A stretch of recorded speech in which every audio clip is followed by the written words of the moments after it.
Right, welcome to this battlefield terrain tutorial.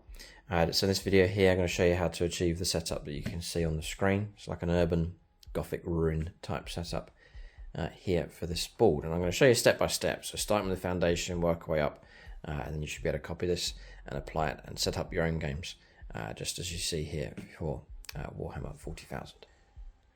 So as per usual, I'll put as many links as I can in the video description below. The foundation here is battle mats here. So these are from gamemat.eu. This one's called competitive. So it has all of the markings here for your games of 9th edition for Warhammer 40,000. So deployment zones are marked. Things like the center of the board are marked for you. And also there's just little markers showing you where to place the counters or the objective markers for different scenarios. So just to give you an example, just a mission here taken from the New York Suburban Grand Tournament book. So recover the relics for a strike force size game. And this battle mat, by the way, is 60 inches across by 44, so it's the correct size for 9th edition games.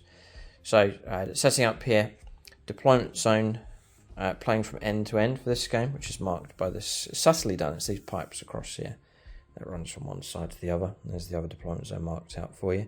And you wouldn't even really know it was there, it just blends in really nice with the terrain. So it's not standing out too much, which is great. Just need to know the center of the battlefield, which is marked for you just by that drain cover. 12 inches back, which takes you actually to the edge of the road, just here. And then 8 inches back for the placement of objectives. And that's marked by this square here. And there's other markers for other missions depending on where they need to go. So it makes setting up very, very easy indeed. There's that one. And they've kept the shapes the same, so I know it's that square. It marks out the objectives for this battle. Yeah, I'm just looking to see if it has it here, 20 inches, and it does. 20 inches back takes you to there, and you can see there's the square just there. So all marked out nicely for you. Very logically done, just makes setting up very easy, nice and fair. And if you're playing competitive games where markers have to be in the exact right place, deployment zones are very strict and so on, then with it all marked out for you, just makes that so much easier. So competitive, it's called. I'll put a link for the mat in the video description below. There's also 11% off discount code, so make sure you use the code in the video description below for a discount on your mat. So variety of sizes available. As I said, 60 inches by 44, which is the correct size for 9th edition games. They also do double-sided mats as well, so you can get two designs in one. And there's a wide variety of different mats available in different sizes now from gamemat.eu. So that foundation is sort of an urban city fight kind of effect going on here. So as well as the markings for games, it's been intermixed with some other patterns and effects going on. So you can see the kind of colour scheme going on. There's some roads marked out for you as well, but they don't dominate the table too much. So on top of that foundation, the Gothic ruin set goes really well with that mat. So that's from gamemat.eu. They do pre-painted terrain sets. So this is actually one set here that's filled up the board quite nicely. So in that set you get a number of corner ruins. You get two of these larger ones. You get a very large one across there. And then you get a number of smaller ones. These are all part of that set. More of those across there as well. So it's a good enough size. Gives you a nice bit of height here. Nice sort of city fight feel to it. Also comes with, if I just push that down, you get these. So these are inserts here that are optional. So you can use them to fill out walls entirely if you want them blocked off, for like line of sight for hiding units behind. So you can add those in. I've done the same across there as well. All those windows pop out. So you can have them so you can see through if you want, or you've got the option to block them off as well. So that's all part of that Gothic ruins set.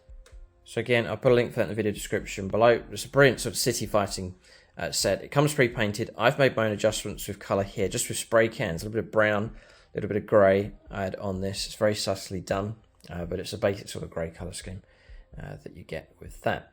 So that gives you your foundation, your battle mat, nice and soft, nice and quiet on rolling dice, figure friendly as well. It just rolls up flat, it's easy to store. And then on top of that, we've then placed the main terrain here, which is Gothic ruins. And then to fill out the board a little bit more, and just to add some more accessories and so on, got the good old Games Workshop Munitorum armoured containers. I've painted them up in a variety of different schemes. There is a tutorial for painting those on the channel. They're very versatile. You can use them for all sorts of different things. You can stack them up like Lego bricks, and they're great to incorporate onto your board, whatever type of terrain you're playing on. The containers are a good job. So I've stacked them up twice up here, just to count this as line of sight blocking or obscuring terrain. These are good for obscuring terrain as well because they're nice and high, those buildings. So we use those as obscuring in our games as well. So Munitorum armored containers. There's some Adeptus Mechanicus terrain here as well, and pipes from Games Workshop. Again, whatever type of terrain you're playing on look great. So I've added those in as well just to break up the board. You can see some accessories here, some tank traps, some barricades. Also, then to finish off the board, and I'm a big fan of doing this, and that's just adding in some stones and scatter, so just random regular stones. And then I've actually sprayed them up with grey spray paint, a bit of brown spray paint, just to get them a nice industrial city fight grey kind of colour. And then just scatter them around the ruins. It just blends the whole thing in. So it feels like this ruin's collapsed and there's the debris that's all fallen down in the middle. The spare bits of Games Workshop terrain sets that I've sprayed grey. And again, you can see I've just washed a bit of brown wash in there as well. And they're great just to fill in the ruin, to make it more realistic and believable. There's different bits here. There's another little parts. Spare bits. Plastruct spare bits. And then the odd spare weapons and so on, just leave them scattered around the board, just adding to the effect. Casualties, very cool. Add those in. Just leave them randomly scattered around the board. So little touches like that just really adds to the atmosphere, makes it realistic, makes it feel like it's a Warhammer 40,000 environment. So have a look around at your collection, see if there's models in your army or accessories or parts that you can bring in and use in your games. For example, like here's this little thing here. That's from the Space Hulk set. It's the cat. It's one of the counters from the game. There's a mission that revolves around this thing, but I just like to have them wandering around the battlefield. Just a little finishing touch. And you know, when you see something like that on the board, that just makes it Warhammer 40,000. So little touches like that, just to add to the atmosphere. It's easily done. Somewhere around here. Yeah, there he is. He's in there. This is another model from the Space Hulk set. But I mean, look at that. He sits in on most of our games now. somewhere on the board. There you go, figure friendly. Dropped him in his nice and soft landing. There he is. So little touches like that just creates that Warhammer 40,000 feeling. So you can add those kind of things in. It's well worth doing, and just creates that nice atmosphere. So that's the board here with a competitive feel. So there's elements with the battlefield itself marked up nicely for you with the battle mat.